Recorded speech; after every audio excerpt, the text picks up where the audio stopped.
Hello everyone, আসসালামু আলাইকুম। Video শুরুতে সবাইকে অনেক বেশি শুভেচ্ছা জানাচ্ছি। আশা করি সবাই অনেক বেশি ভালো আছেন। আমরাও আল্লাহর রহমতে সবাই অনেক বেশি ভালো আছি। তবে আমার মেয়েটা একটু অসুস্থ। সবাই আমার মেয়ের জন্য দোয়া করবেন যেন আমার মেয়েটা খুব তাড়াতাড়ি সুস্থ হয়ে যায়।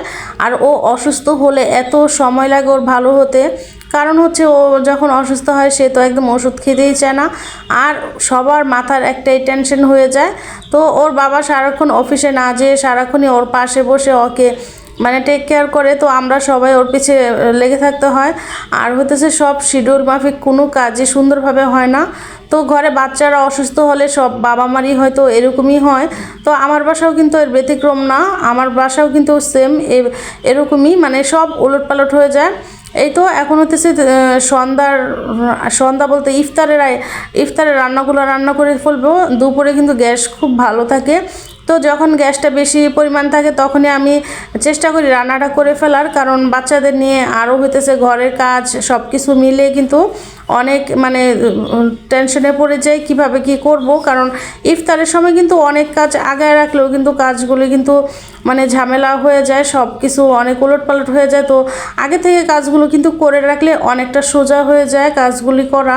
আমি তো সব কিছু রমজানের আগেই করে রাখছিলাম, তাও ভাবছিলাম যে মনে হয় রমজান মাসে একটু মানে কাজগুলো করতে বেশ একটা ঝামেলা হবে না। কিন্তু এই তো দেখেন আল্লাহর নিয়তি, আল্লাহ যদি চায় কি না পারে। এই তো আল্লাহ চাইছে, তো রমজানটা আসার পর থেকে আমার মেয়েটা বেশি অসুস্থ।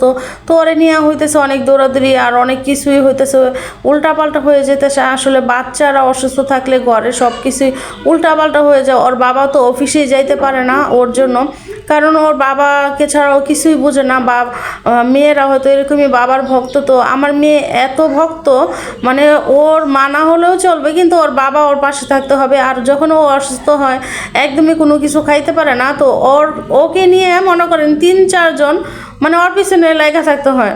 তো এরকম আর কি। তো এখন হালকা একটু সুস্থ হইলেও কি হবে, মানে ওর বাবার সরাও কিছুই বুঝে না। ওর বাবা মনে করেন 1-2 ঘন্টার জন্য অফিসে যায়, তারপর আবার চলে আসে। তো এরকমইভাবেই হইতেছে দিনগুলোই পার করতেছি। যাই হোক, আল্লাহ যেভাবে রাখবে সেভাবেই আলহামদুলিল্লাহ, তাও ভালোই আছি। তো এখন হইতেছে ইফতারির আইটেম আজকে খিচুড়ি রান্না করব। আর ওই তো সবসময় বলি যে ভাজা পোড়া বেশি একটা খাবো না, কিন্তু ইফতারের আগ মুহূর্তে কিছু না কিছু করতেই হয়। কারণ আমি পছন্দ করি, আবার হইতেছে আমরা মানে বাসায় 1-2 জন কিন্তু ভাজা পোড়া পছন্দ করি। আপনাদের ভাইয়া না খাইলেও কিন্তু আমাদের খাইতে হয়, ভাজা পোড়া মজা লাগে। আবার হইতেছে ইফতারি যেহেতু আজকে দিব, পাড়া প্রতিবেশীদের দিতে হয়, তো দিব। তো ওদের জন্য কিন্তু আবার এক্সট্রাভাবে একটু পেঁয়াজু বেগুন এগুলো না করলেই না। তো ওইটা আবার এক্সট্রাভাবে খিচুড়ি রান্না করছি। তো কী হয়েছে, ওইটা আবার এক্সট্রাভাবে একটু করছি, কারণ একদমই কিন্তু না করলে মানে আমার কথা হলো ইফতারে একটু ভাজা পোড়া না হলে ইফতারি মনে হয় না। কারণ আমরা ছোটোবেলা থেকে কিন্তু এই টাইপের খাবারগুলো খাই বড় হয়েছে। তো এখন একদমই মানতে পারি না যে ইফতারে থাকবে না, তাও চেষ্টা করি, কারণ এগুলো তো আনহেলদি খাবার।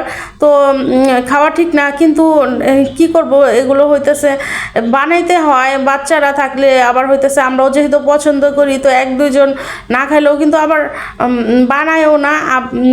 সপ্তাহে এখন হইতেছে খুবই অল্প, আর আগে যেমন অনেক বেশি বানাইতাম এখন খুবই কম বানাই। আর আজকে আমি ইফতারি দিব পাড়া প্রতিবেশীদের, তার জন্য হইতেছে আমি একটু কয়েকটা বেশি করে নিছি, কিন্তু অনেক সীমিতভাবেই করছি। আর বাসার জন্য যদি ইফতারি বানাই আমি হইতেছে পেঁয়াজও 3-4টা হাইস্ট, আর হইতেছে বেগুনও 3-4টা করি। অনেকে ভাবতে পারেন এত কম ইফতার, আসলে মানুষ যদি কম থাকে কি করব, খাওয়া না হলে সেই জিনিসটা আমার মনে হয় না অপচয় করাটা ঠিক হবে। অনেক মানুষ আছে আমাদের আশপাশে যারা খাইতে পায় না, তো খাইতে পায় না, আবার খাবার অনেক সংকট। তো খাবার কোনোভাবে অপচয় করা কিন্তু কখনোই ভালো না।